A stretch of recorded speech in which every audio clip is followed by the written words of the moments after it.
You want answers? Well, so does he. He's Alex Jones on the GCN Radio Network. And now, live from Austin, Texas, Alex Jones. Dr. Monteith, we're going to continue with phone calls. But I wanted to ask you, if we know Bayer and Baxter knowingly shipped out HIV, hepatitis blood in their own documents in court, MSNBC's reported it, knowing it would kill the hemophiliacs and others that took the Factor VIII product.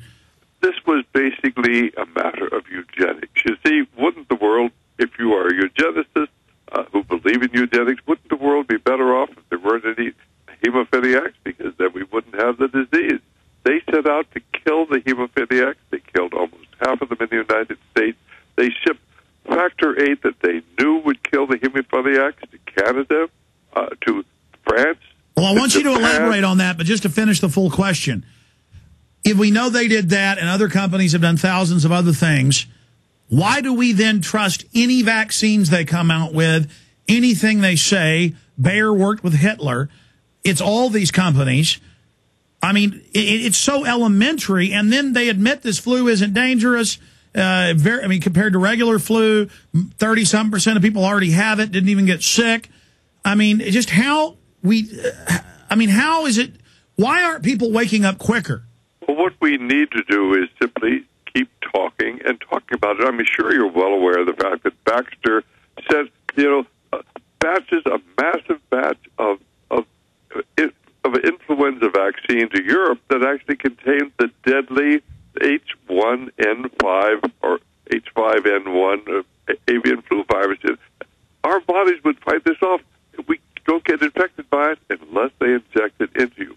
And they were going to give it to millions of people. If it hadn't been for the Czechoslovakians who tested the vaccine before it was given and found it killed all the ferrets and then checked the vaccine, they would have killed millions of people. And I'm talking within the last several months.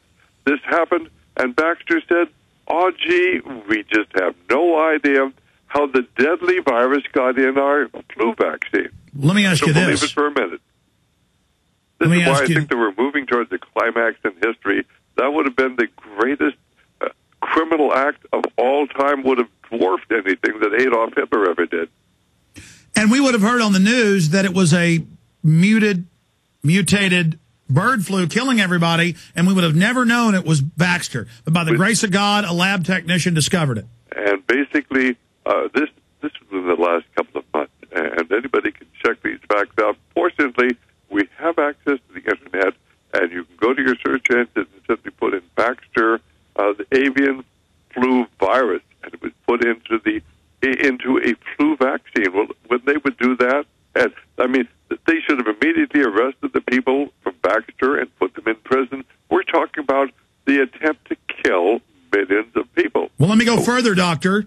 Then it came out in the London Telegraph that of 100 homeless that were given this shot, a bird flu vaccine, and told that it was regular flu vaccine, one city in Poland paid them. This happened all over Europe. 21 of the 100 that were tested died. So this is a deadly weapon.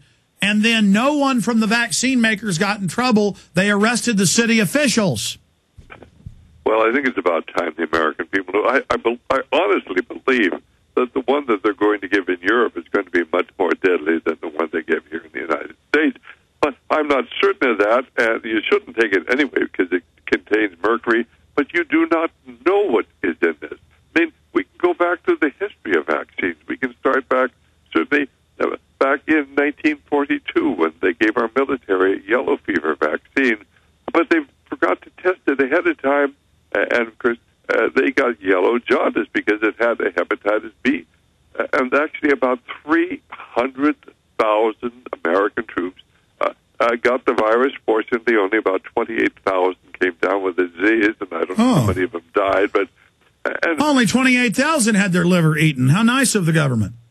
But what people do not know, and this is one of the most carefully kept secrets of modern times, is that there are, and you can go to the World Health Organization website and get the information, 2 billion people, that is not million, that's 2 billion people have been infected with hepatitis B throughout the world. How did they get it? The vast majority of them got from the World Health Organization vaccine immunization program, where they just accidentally used dirty needles. Oh. And of course, in China that's their spin. I saw the BBC article about 4 years ago where it said in one African country, we don't know why 40-some% of the women all have HIV, and we've had medical tests. A lot of these little 10-year-old girls have never had sexual intercourse. They still have their, I guess, the hymen in place. And then the BBC said, oh, they must have used dirty needles, the UN inoculators. Bull. As you know, doctor, it's very hard to get HIV from a first needle stick. This was clearly, the researchers believe, injected into them in the different vaccines they were being given. Unfortunately, I think you're true. Well, here in the United States, basically, they gave an experimental hepatitis B vaccine. And it was about 1976 or 77 to cohorts of homosexuals who volunteered for this. This was a hepatitis B trial, to see if the vaccine worked in New York, in San Francisco, and in Los Angeles. And a few years later, all the homosexuals there started, or most of them started coming down with a strange new disease that turned out to be AIDS. In San Francisco, and we have the figures for it, 75% of the young homosexuals, idealistic people who were trying to stop the spread of hepatitis B in their community, 77% of them came down with AIDS, and they're almost all dead today. And why did the government use them? Because they were very sexually promiscuous, and it was perfect to use them as the seed vector to spread it. And this is the cover. You say, oh, well, it's their promiscuity that's doing that. And so basically, of course, we thought, well, and I will have to admit, I could not believe this initially. I thought that, it had gone to 77% of the homosexuals, who had taken this vaccine, obviously it was going to just explode in the rest of the homosexual population. It was going to get in the heterosexual population, which is equally promiscuous, and it really didn't do it. It was also meant to launch the global fear-mongering. This virus is designed to kill blacks. And in the United States today, almost half of the AIDS cases are in blacks, and almost half of the people who've died of AIDS are blacks in the United States. And as you said, doctor, they've done the studies. My dad's shown me these in medical journals. He's a physician. That you'll take a black that is less promiscuous in these average actuaries than whites with the test subjects, and they have a much higher rate of getting it. And they found in the studies, we can tell us about that, we'll keep you longer, we'll take some calls, that it's easier for blacks to get HIV. They know how to create diseases that are race specific. In other words, if you want to infect blacks, they have slightly different genetic makeup, and you can actually engineer a disease. And this is an engineered disease. How do we know it was engineered? Because one of the fellows who was part of the engineering came forward. He was dying of pancreatic cancer, and he told a man named Gary Glum the story. And actually, the book, is called Full Disclosure. In fact, you can go to my website, and we actually have the front of the book there, and yet all of the links have been disconnected. They don't want you to read the book, but the book is called Full Disclosure. You could probably get a copy, certainly on the from Amazon, someplace like that.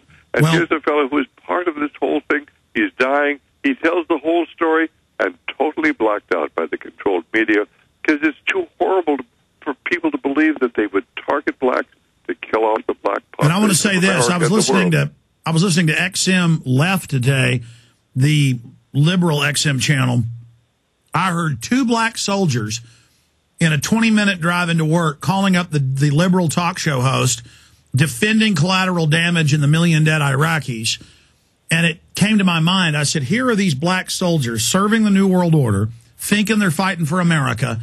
And meanwhile, Tuskegee experiment, AIDS, this government wants to murder them, and they will go to the grave loving their murderers. And, of course, the thing is that they have targeted the blacks. That's what, of course, why they put the abortion clinics into the black communities. And look at Obama taking the funding block off for abortions in Africa. Sure. And, I mean, people find it difficult to believe that there is a genocidal